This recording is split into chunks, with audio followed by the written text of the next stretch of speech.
Welcome back to Foil Fun Bros, and today going to be doing a little bit different video recording with the screen recorder, so hopefully you guys could see okay, hopefully you guys could hear me okay, but gonna rant a little maybe, so bear with me, but I feel like there's some people that are on the same boat as I am and feel the same way, so let's hop right in and just kind of get my point across, I guess. So 2017 Volkswagen Passat R-Line.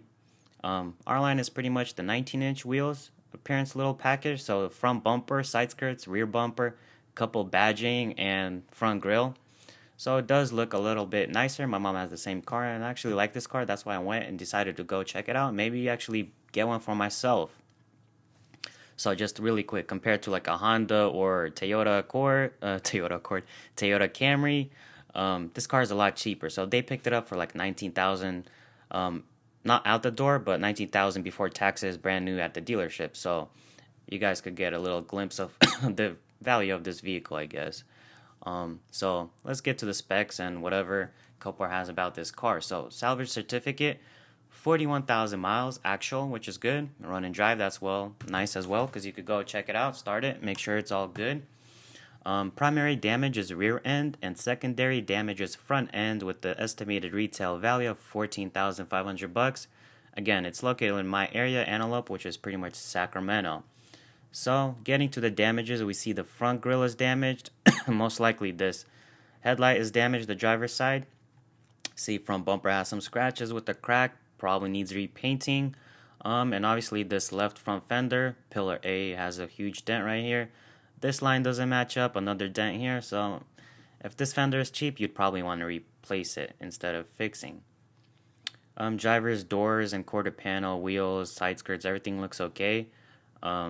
We do have this trunk lid with a little dent right here, and as you could see, the rear bumper kind of probably took some impact damage, and the rear diffuser is actually pushed way in. So just by looking at the picture, you're gonna think that this car will need a little bit of frame because the back might be pushed in a little bit. So moving along to the passenger side, we see the wheels are okay, doors are fine, quarter panel looks okay just based on pictures. Interior looks pretty decent, just clean it up, should look nice. Hood popped open picture. See, the radiator core support is damaged. We got that trunk, or not the trunk, the hood latch is actually damaged. And bam, right there, headlight is messed up and damaged. So these are little, details you got to pay attention. You can just upload all these pictures in HD quality and just start looking at the car for a couple minutes and getting a grasp of how it's damaged, what you need replacing. So that's all we know pretty much for now. I went and checked this vehicle out actually, and along with a couple other cars. You guys could check out a video. I made a video as well. But as you can see right here in the video, you see that trunk panel was actually pushed in, and when I checked it out, verified that the side rails, or brain farting, but whatever, they're actually pushed in a little bit along with this muffler exhaust. So you guys could check out this video. I checked it out and got a little parts list of what we'll need replacing, and we'll get to that in a little bit. So really quick, NADA pretty much pricing. So it has this car retail, clean retail for $15,800, which for the first time it has actually pricing it probably a little higher than Copart. Usually Copart's the one that has the retail value that's kind of high. So a little, digging a little more research. So you also want to do this all the time because you actually want to see what these cars are selling for, like, private party. What are people having them up on sale for on Craigslist? Because that's a perfect website, in my honest opinion. But here we have 2017, 14,800. Here we have another one, 14,000. Let's click on this one, 43,000 miles, clean title. Here we have a for sale by owner, 14,900, 18,000 miles, which is a lot less, and says no, it's not a single scratch, and one owner with a clean Carfax. So bam, you have a nice clean one right here, 14.9. Who knows, maybe they'll go even a little less. Just for the sake of the video, 12,000 miles, 17 again, 16,000 by owner. And if we scroll up, we got another dealer, 14.9, 14.7. So Copart got it right this time, and I'm actually surprised. Or I don't know if it's Copart or the insurance appraisal, whatever. They got it right this time. This number is always usually higher. So you guys already probably seen real quick while as I was clicking away. Where is that tab? So how much does this car sell for? If you go to autoastat.com, you can check the history, blah blah blah. But this car sold for $10,000, 73% of retail value of 14,500, which is pretty much what these cars are selling for. That is crazy, and you still gotta fix the whole car. That's not including the fees. So let's get to that. So this car sold for $10,000. This is Copart.com. $10,000 under structure fee A. That's $500 additional. Gate fee $59, and you got an on live bid fee of $129 because it sold for $10,000. So let's add that up. 10,000 plus 500 plus 59 plus 129. That's $10,688. $10,688 out of Copart. That's a lot. Quite simple. So another website. So we're gonna need to fix this car, and let's do a quick rough estimate. So I don't know if you guys know about this website, but this is a very nice website. Car-part.com.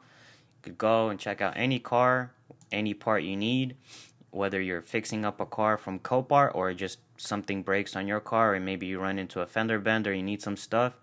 This will show you all the dismantlers, junkyards all around in the areas, and they use this website. So this is a good little tool to search for parts.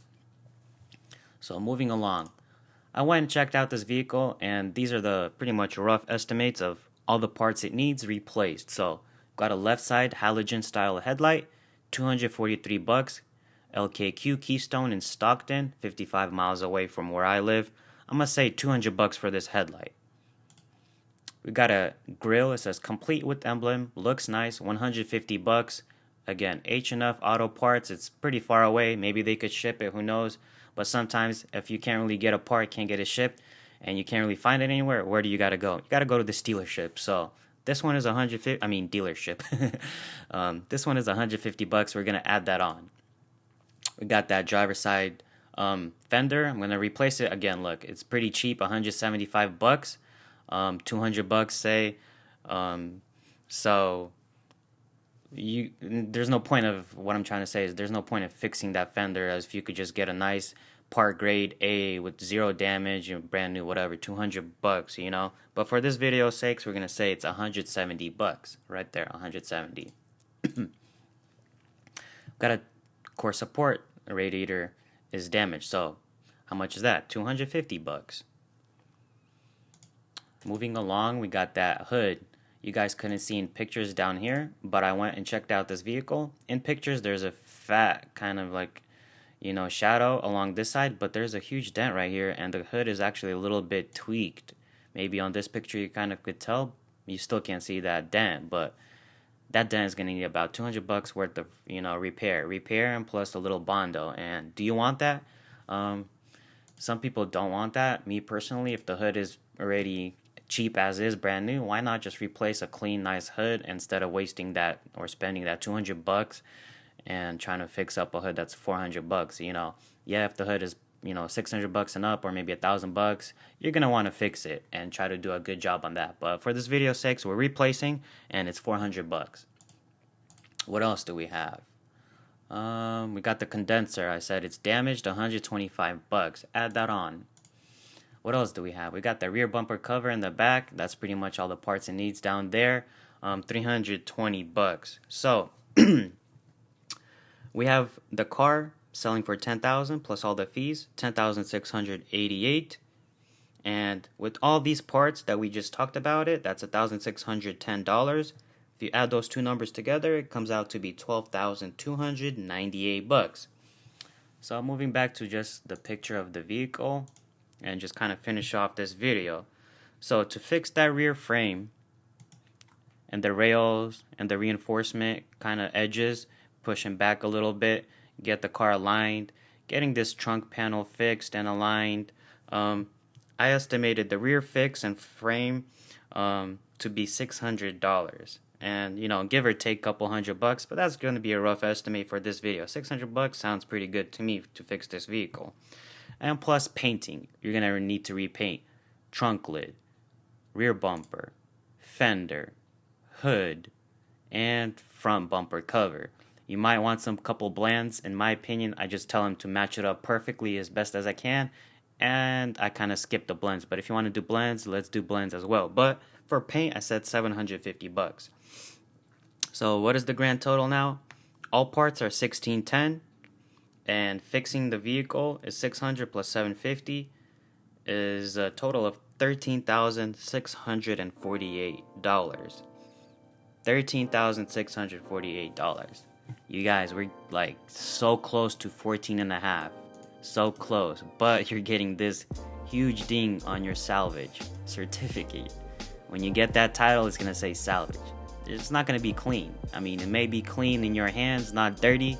If you don't have grease on your hands, which we probably do have a little grease, so we might get the title dirty. But going off topic, what I'm trying to say is this car is not worth that much. No way possible. So I don't know what people are thinking. Why would you want this vehicle? So $13,648. And let me just say another thing. Who won this?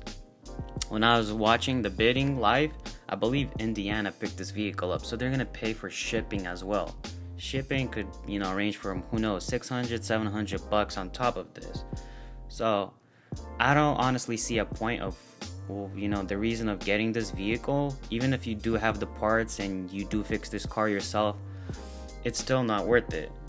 If I'm fixing this, obviously I'm going to need to go take it out, get it painted, get it repaired, I need some parts. So for me, this car is costing $13,600 plus a tow fee, So I'd rather just go on Craigslist, honestly. And there's no way that I'm selling this vehicle, but let's go back. I'd rather just go down here, check the vehicle out. If I like it, bargain a little, try to get him, knock the price down a little more, and have a nice 18,000 mile clean title, same exact Passat. I'll be way more happier than I'm, driving this car, that salvage title in the future. It just doesn't add up. I don't know, you guys. Comment down in the section below. Let me know what you guys think. What is the reasoning behind all this? I mean, I know there's a lot of new people coming into Copart. Copart videos are going viral. So with that said, I mean, that is having an effect, but the thing is, even 5 years ago or even 7 years ago, before all these videos went viral, cars were kind of being overbid, like overpriced. So it's been a thing already of Copart for a while, and I guess you could say that's just a thing, part of the auction. There's always, whether it's houses, I mean, not that I bid on houses, but like houses, whatever, any lawnmower type of equipment, cars, anything. Auctions are auctions. So somebody maybe finds value in something, they're gonna overpay or pay what they think is right. So that's that. Wrap this video up. Subscribe if you guys want to see more. I'm actually in the hunt for another car, and not really getting much because of these little bidding frenzies. So that's why we got this little video going, kind of my thought on it. So that's that. Thanks for watching. Stay tuned. Hopefully we get something nice, and take care, you guys. 4 Fun Bros, we out.